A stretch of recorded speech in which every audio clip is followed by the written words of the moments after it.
Hey guys, welcome back. And this is kind of breaking news here. No, it's not like, global earth-shattering nuclear war, World War III kind of news, but something very interesting that's happened just in the last 24 hours.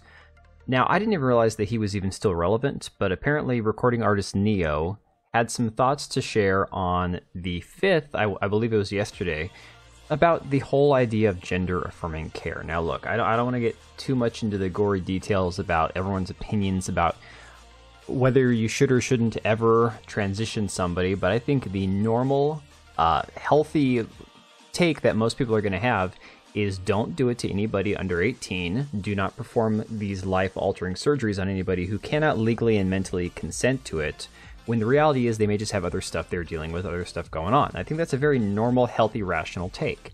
And to be fair, I haven't even listened to the entire 3-minute clip we're going to go through right now, but here was Neo's initial comments yesterday. I believe it was yesterday, August 5th. Parents have almost forgotten what the role of a parent is. Amen. It's like, okay, Lost control. if your little boy comes to you and says, "Daddy, I want to be a girl," and you just let him rock with that, Right. he's 5. Right. And where did he get that If from? you let this 5-year-old boy decide to eat candy all day, he's going to do that. And again, this is very normal, healthy, rational viewpoint, rational way of looking at things. The way anybody who's a parent, which I am, and it's how I was raised, it's a very logical way to be. Exactly. Like, when did it become a good idea to let a 5-year-old, let a 6-year-old, let a 12-year-old make a life-changing decision for themselves? Right. When did that happen? Right. Like, I don't understand that. I don't get that. And to medicate these young kids that are 5, 6, growing up, drugs, they're not allowed to do alcohol. What sexual orientation? And he can cut off his pee-pee. I heard a rumor that they either passed or are trying to pass a law in LA that states if your child comes to you and asks to do some of these things and you say no, they can take your kid from you. Right, and this is, again, one of these issues that's very concerning, because it's not just California. It'll be, I mean, hell, it could be in all 50 states. I don't care if it's a red state or a blue state. There is a massive amount of government control that is intertwined with this entire gender ideology movement that has a lot of influence. Whether or not the state is red or blue, it does not matter. It's worked its way into the medical systems, it's in the education system,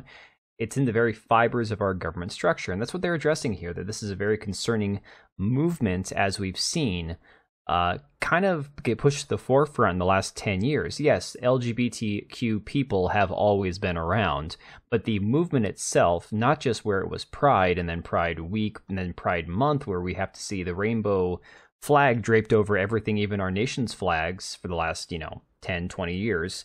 This is a very recent thing that is kind of like infiltrated, like I said, the very fiber of what we are as a nation, and it is getting very concerning. That's true. Just passed in California. That makes no sense. They want us to have no control over our children. I don't get it. In schools, I don't get it. hospitals, Well, libraries. he says he doesn't get it, They just but want to manipulate. deep down he gets it.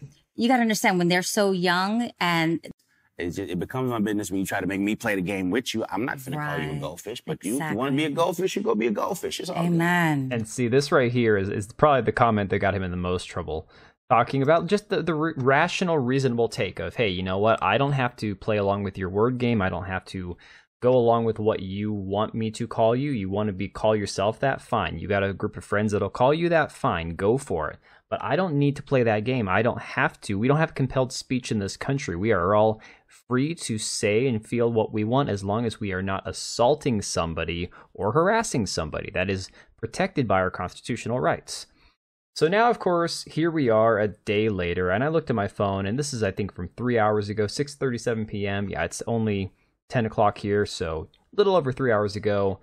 A statement from Neo. Says, I'd like to express my deepest apologies. After much reflection, I'd like to express my deepest apologies to anyone that I may have hurt with my comments on parenting and gender identity.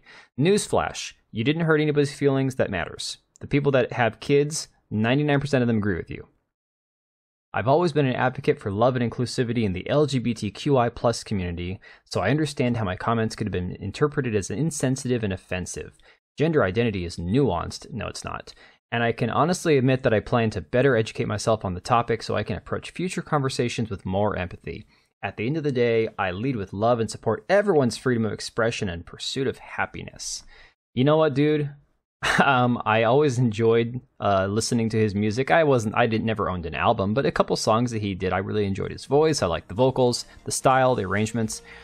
And then I kind of forgot about him, for the last 10 years. And for him to suddenly stand up and grow a pair and then to come back like this and be like, nah, dog, I was playing. I just can't. Whatever this resurgence or attempt at having a career revival was, he just killed it right there. There's no way after his comments that they're going to accept the apology. He should have just stuck to his guns, pulled a Jason Aldean, and I don't even care about Jason Aldean. I can't stand the guy's music. But he should have at least been like, I'm not going to back down. I'm not going to change my mind. I'm not going to apologize for something that I truly feel and believe. No, he caved. He cucked. So there it is. Anyways, guys, let me know what you think about all this down below. Do you think he was pressured into it? Do you think that his agent came to him? You think maybe there's a cancellation mob already sending him DMs and death threats? Who knows? But let me know in the comments down below, and we will see you on the next one.